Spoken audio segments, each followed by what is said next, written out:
Hello everybody, welcome back. Today we're looking at example 2, calculating better buy when shopping online. A gold necklace is priced at $459 Canadian on Amazon.ca. The same gold necklace is priced at $299 on Amazon.com. The exchange rate is, for every Canadian dollar, it'll be equivalent to 0.75 US dollars. If both websites have free shipping, which website offers the better deal? So what we could do is we can convert either one, but what I'm going to do is I'm going to convert to Canadian dollars because obviously we are living in Canada. So the first one is fine. I have the gold necklace at $459, so there's nothing I got to do with that. Free shipping for both. So that's not going to make a difference. Probably get here quicker if it's in Canada, but not necessarily. And if you're not in a rush for it, let's check out the price difference. Okay? So the exchange rate is $1 Canadian. So what we're going to do is we're going to take the US dollars and we're going to convert those. So we're going to say X Canadian dollars. I'm going to go up here and steal this again. X Canadian dollars is equal to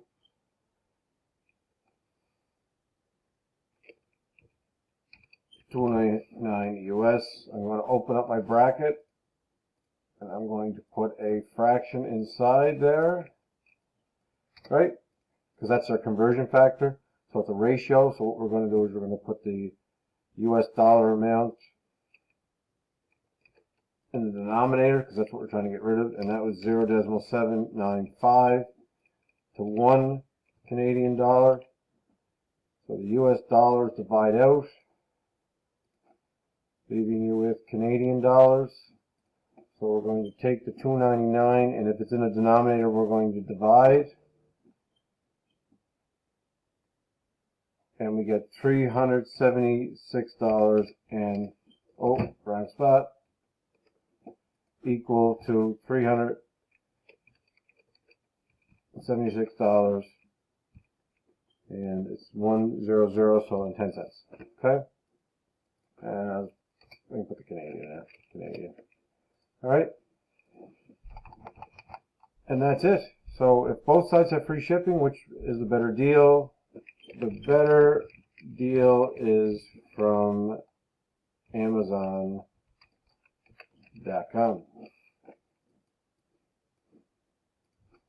And there we are.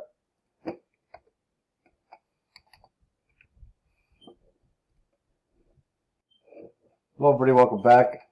Today we're looking at example 3, credit card returns.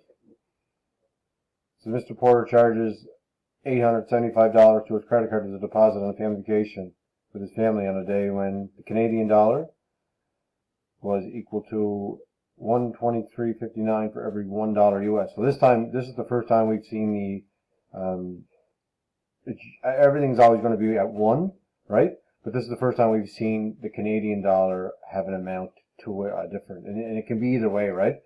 Like $1 US dollar equal to, 1 Canadian dollar equal to, and it'd be like 0 decimal, whatever the case may be, like we saw in the previous example, right? So it can be either way here.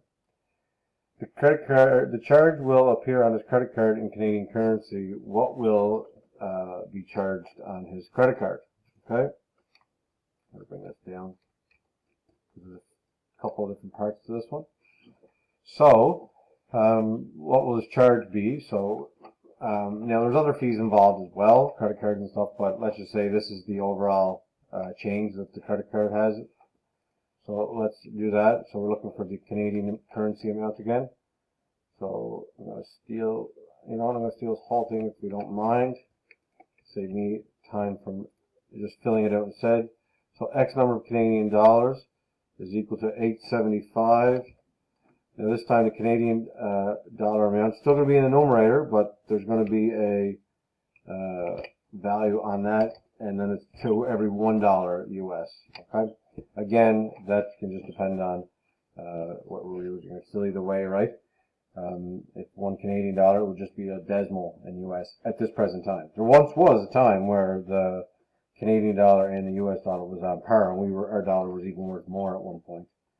I don't remember exactly when, but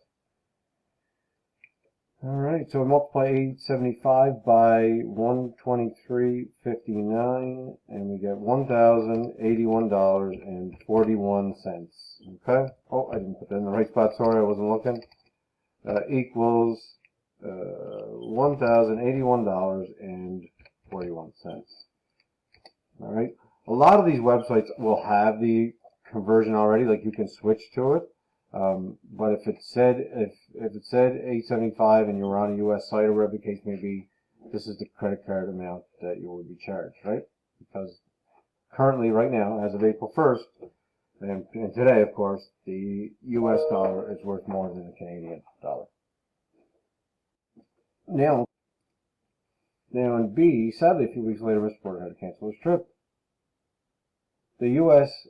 $875 is refunded to his credit card on a day when the Canadian dollar is equal to 0.795 US. What value of Canadian currency will be refunded to his credit card? So just because you make a refund doesn't necessarily mean you're going to get the exact same amount of money back. It may depend on the credit card. It may not. It'll depend on the company for sure. So let's take a look and see what happens here. So what now we're going to do is we're going to look at the refund of the US dollar. So we're going to take the same conversion factor, but this time we have 1 Canadian dollar being equal to 0.795 US. So let's check out the amount that's being refunded. 875 divided by 0.795, and it's actually $1,100.63. So, oh well, you made money. Well, yes, this can happen, but like I said, it's like I guess it's a gamble. Would be the way to put it. But there's also probably fees associated, and it's not always easy to cancel a trip, etc., etc. So there's a lot of other factors involved. But this is just to give you a sense of what could happen. Okay? So the refunded amount to the credit card is $1,100.63. Write a statement to finish up your answer if you can. Okay? Let's look at example 4, different exchange rates. So Julie's going on a trip this year and has $400 to convert to euros. The bank will charge her $2.373 Canadian for each euro, but she forgets to exchange her money, and she waits till she gets to the airport.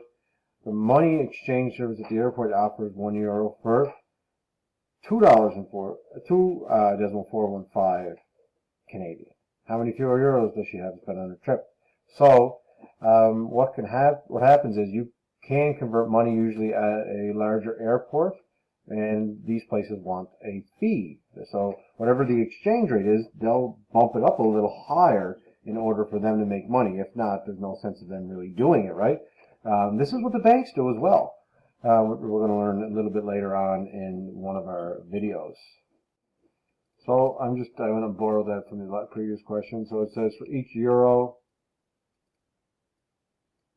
it would have been, this is the amount, 2.323 Canadian dollars. That's if they did it at the bank. So 400 divided by 2.373, and that gives us 168.56 euros. I'll do the same thing again, only this time I'm going to use the, sorry about that, you heard the phone ringing, you were right, I apologize. So we are now going to do the same thing, but we're going to use the airport, right? So this was the bank, and if you want to write in bank, that's fine, just to keep your work organized, right? And then airport, that's up to you, right? Put it up yourself. So when we do this, we take the 400 divided by 2.415, we get 165.63. Oh yes, 63147. So how many fewer euros does she have? So the number of and you can put fewer in if you want, number of fewer euros, euros is equal to the bank, what the bank would have gained minus the airport, which is equal to, I'll just write it in, 168.56 minus 165.63 equals 1. And I do the rounded one here. You could leave the original in your calculator. It wouldn't be off by a whole lot, if any. And you get $2.93. Or euros, I should say, my bad. Euros. And that's the difference. Okay? And again, you could write a sentence there. How many fewer euros? Julia has 2.93 fewer euros. Okay?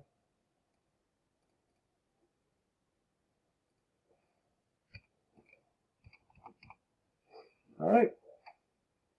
And that's it for this video. Next, we're going to look at selling rate and buying rates. Alright? So, what happens is a selling rate is the rate, exchange rate the bank offers when they are selling you an amount, and then when they buy it back, they offer you a different amount. Obviously, it's going to be less. So there's the making money issue. Or not the issue, the making money part, I guess. Issue for you, not for the bank, obviously. Alright, so we'll talk about that in the next video. Thanks for watching, and we'll talk again soon.